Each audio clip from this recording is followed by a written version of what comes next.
First, I wanted to offer again my deepest sympathies for the families of military personnel who again lost his life yesterday, and for those who have been wounded psychologically and physically yesterday and the other event that we witnessed a few days ago.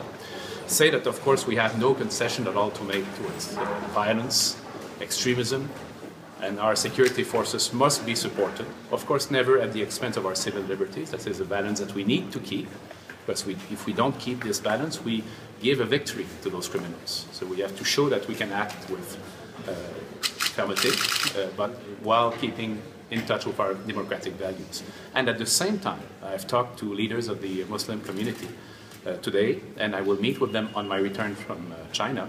And I want to engage with them and my colleagues in order, yes, to work on security with the police forces, but also to work in the community, upstream, in the mosques, and see how we can work together with the youth that sometimes, of course, see in radicalism and violence a solution to their difficulties, and it cannot be a solution. So that's essentially what I've communicated this morning, the importance of, yes, security is the first priority, but again, living together, being united against that threat, and working together is also a very important signal that we have. A Muslim family has been emailing me saying that they've been receiving death threats. How dangerous is it that this situation will veer out of control? That's exactly why I decided to speak today.